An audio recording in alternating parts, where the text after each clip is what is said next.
काश मैं ये काम कर पाता, काश ऐसा नहीं होता, काश मुझ में इस काम को करने की काबिलियत होती, काश लोगों ने सपोर्ट किया होता, काश मुझे वो मौका मिले होते। अक्सर अपनी ज़िंदगी में काश काश और काश को सोचते रहते हैं। हम क्यों हमेशा अपनी कमजोरियों को अपने गोल के आगे, अपने विज़न के आगे, अपने मिशन के आगे, अपने ड्रीम के आगे लेकर आते हैं।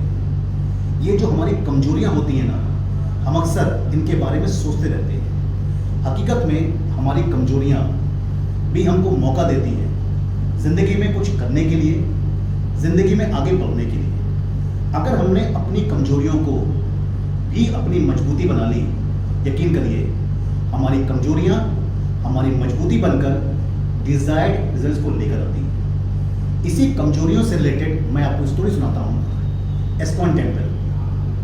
एस्कॉन टेम्पल एक ऐसा टेम्पल है जहाँ पर भगवान श्री कृष्ण की पूजा होती है। एस्कॉन टेम्पल में हर साल गीता महोत्सव आयोजित किया जाता है। इस गीता महोत्सव में दूर दूर से वो लोग आते हैं जो भगवान कृष्ण को मानते हैं, उनकी पूजा करते हैं, उनकी आराधना करते हैं। एस्कॉन टेम्पल में गीता महोत्सव के दौरान बहुत सारे ऐसे वॉलंटियर्स होते हैं जो लोगों के अंदर अवेयरनेस फैलाने के लिए, जागरूकता बढ़ाने के लिए श्रीमद् भगवद गीता का प्रचार और प्रसार करते हैं। ये वॉलंटियर्स श्रीमद् भगवद गीता की कॉपीज़ को अपने हाथों में लेकर के लोगों से मिलने जाते हैं, उनसे बात करते हैं और भगवद गीता को प्रमोट करते हैं, लोगों को देते हैं। और साथ ही साथ वो कोशिश करते हैं कि भगवद गीता को लोगों तक पहुंचा करके लोग जो भी अपनी इच्छा से, स्वेच्छा से दान करना चाहें, उस डोनेशन को लेकर आते हैं, एस्कॉन टेम्पल में जमा करते हैं। ऐसा मैंने सुना है। कुछ साल पहले दिल्ली के ईस्ट ऑफ कैलाश में कुछ ऐसा ही गीता महोत्सव का आयोजन किया गया, जहां पर ये 3 से 4 दिन का पूरा फेस्टिवल चलता है। उस फेस्टिवल के दौरान ये जो वॉलंटियर्स होते हैं, ये श्रीमद् भगवद गीता को प्रमोट करने के लिए, लोगों तक पहुंचाने के लिए लोगों से मिलते हैं और लोगों को कन्विंस करते हैं कि भगवद गीता की कॉपी को लोग लें, उसको पढ़ें और उसकी अच्छाइयों को समझ करके अपनी ज़िंदगी में उसको इम्प्लीमेंट करें। और साथ ही साथ ये वॉलंटियर्स ये भी कोशिश करते हैं उसके द्वारा जो भी रेवेन्यू इकट्ठा कर सकें वो ला के एस्कॉन टेम्पल में जमा करें, जिससे समाज के कमजोर लोगों की सेवा की जा सके। उन्हीं वॉलंटियर्स में से एक ऐसा बंदा था जिसने कुछ अलग सा काम किया। उस गीता महोत्सव के आखिरी दिन उन वॉलंटियर्स को रिकॉग्नाइज किया जाता है उनके एफर्ट्स के लिए, उनकी मेहनत के लिए। और उनमें से जो टॉप परफॉर्मिंग वॉलंटियर होता है उसको एक स्पेशल रिवॉर्ड और रिकॉग्निशन दिया जाता है। तो जब उस गीता महोत्सव के लास्ट डे पर ये प्रोग्राम चल रहा था तो वहाँ पर एंकर ने अनाउंस किया, अब हम लोग उन वॉलंटियर्स को रिकॉग्नाइज करने जा रहे हैं जिन्होंने पिछले 5 से 6 दिनों में दिल्ली के अंदर लोगों तक पहुँच करके, उनसे बात करके श्रीमद् भगवद गीता को पहुंचाया। और साथ में हम उस चैंपियन का नाम इंट्रोड्यूस करने जा रहे हैं, डिक्लेयर करने जा रहे हैं, जो चैंपियन एक्चुअल में सेल्स का चैंपियन बन के निकला सबसे ज़्यादा रेवेन्यू कमाने के लिए। उस सेल्स के चैंपियन को हम स्टेज पे बुलाएंगे, जहाँ पे करीब 2000 से 2500 लोगों की भीड़ के सामने उस चैंपियन को रिकॉग्नाइज किया जाएगा, उसको रिवॉर्ड दिया जाएगा। तो जैसे ही एंकर ने उस सेल्स के चैंपियन का नाम डिक्लेयर किया, उस पूरे हॉल में जोर से तालियों की गड़गड़ाहट होने लगी और पीछे से एक स्मार्ट सा, हैंडसम सा एक सेल्स का चैंपियन बंदा निकल कर स्टेज पर आता है और स्टेज पे खड़ा होता है। उस इंडिविजुअल ने कुछ बढ़िया से कपड़े पहन रखे थे, उस इंडिविजुअल ने एक खूबसूरत सी टाई लगा रखी थी।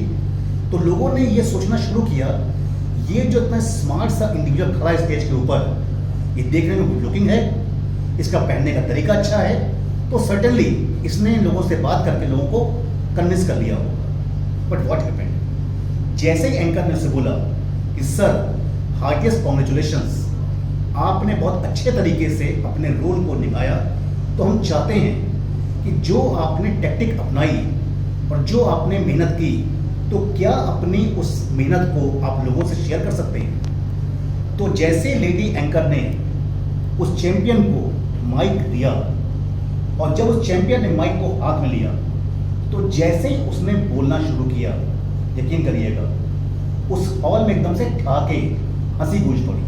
तो आपको आश्चर्य हो रहा होगा कि सेल्स का वो चैंपियन जो गीता महोत्सव के दौरान सबसे ज्यादा रेवेन्यू लेकर आया था, आखिर रीजन क्या था कि लोगों ने उसको हंसना शुरू किया। ठीक, जब उस सेल्स के चैंपियन ने अपने को इंट्रोड्यूस करना शुरू किया, उसका इंट्रोडक्शन तो इस तरीके का था। गुड मॉर्निंग, मेरा नाम राकेश कुमार है। मैं यहाँ पे एक राकेश कुमार नाम को इमेजिन कर रहा हूँ। मेरा नाम राकेश कुमार है और मुझको जो टास्क दिया गया था श्री भगवत गीता को लोगों तक पहुँचाने का, तो मैं जाता था और भगवत गीता को प्रमोट करता था। तो अचानक से भीड़ में से एक बंदे ने पूछा और करके, excuse me gentleman, I am not able to understand when you are not able to speak properly, you are not able to communicate properly. I want to understand how did you this magic? How did you this magic? उस sales के नुमाइंदे ने, उस individual ने जो बात कही, इस बात को दोस्तों घर पर लेकर जाइएगा और ये बात, उसके उस सेंटेंस हमारी आपकी जिंदगी में मिरेकल क्रिएट कर सकती है। उसने बोला कि मैं मानता हूं फ्रेंड्स, मैं इस समय इस वीडियो के माध्यम से मैं किसी भी फंबल करने वाले का मजाक नहीं बना रहा हूं, तो मैं उसके कम्युनिकेशन को बिना फंबलिंग करते हुए अपनी लैंग्वेज में नरेट करूंगा। उसने बोला कि जब मैंने टास्क लिया तो सबसे पहले मेरे दिमाग में सवाल आया कि मेरी कमजोरी क्या है, फंबलिंग यानी अकलाना। अगर मैं लोगों से मुलाकात करूंगा, लोगों से मिलने जाऊंगा, तो जब मैं बोलूंगा अकला करके या फंबलिंग करके, तो लोग मेरा उपहास उड़ाएंगे। तो मेरे दिमाग में सिंपल एक थॉट क्या था कि मुझको अपने को चैंपियन बन के दिखाना है, नो मैटर व्हाट। मैंने सोचना शुरू किया कि मैं क्या करूं जिससे कि मैं लोगों तक श्रीमद् भगवत गीता तक पहुंचा सकूं, लोगों को कन्विंस कर सकूं, लोग उसको खरीदें, पढ़ें और उनकी अच्छी अच्छी बातों को अपनी लाइफ में इंप्लीमेंट करें। तो दिमाग में एक आइडिया आया।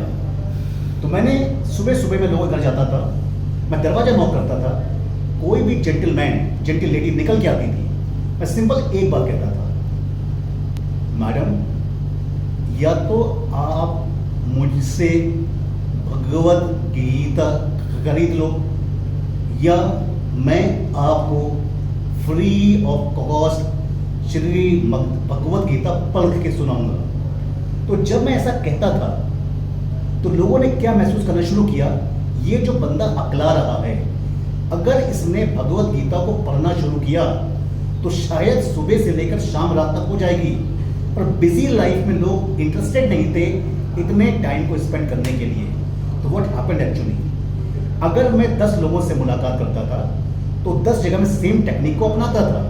तो व्हाट हैपेंड एक्चुअली कि 10 में से 3 लोग, 4 लोग, 5 लोग मेरी बातों को सुन करके, मेरे अकला के पढ़ने को रोक करके श्रीमद् भगवत गीता की कॉपी खरीद लिया करते थे। तो व्हाट इज मोर इम्पोर्टेंट कि जब भी आप दिमाग में विजन को लेकर आते हैं, उसने बोला मैं दिमाग में क्या था, मुझको श्रीमद् भगवत गीता का प्रचार प्रसार करना है और साथ में मुझे सबसे बड़ा रेवेन्यू कंट्रीब्यूशन करने का अवार्ड लेना है। तो फ्रेंड्स, मैंने क्या किया, उसने बोला मैंने अपनी कमजोरी को अपनी ताकत बना दिया। मैंने अपनी कमजोरी को अपनी ताकत बना दिया। अक्सर लाइफ में यही होता है, हम जिंदगी में अक्सर, हम सभी लोग जिंदगी में अक्सर अपनी कमजोरी को पीछे करके बैठ जाते हैं कि मेरा कम्युनिकेशन अच्छा नहीं है, मेरा प्रेजेंटेशन अच्छा नहीं है, मैं इंग्लिश अच्छी बोल नहीं पाता हूँ, मैं हिंदी में प्रेजेंट नहीं कर पाता हूँ, स्टेज का फियर है, मैं कैसे बात करूँगा। Friends, what is more important, confidence, conviction, energy, enthusiasm and desire। Confidence, conviction, energy, enthusiasm और डिजायर।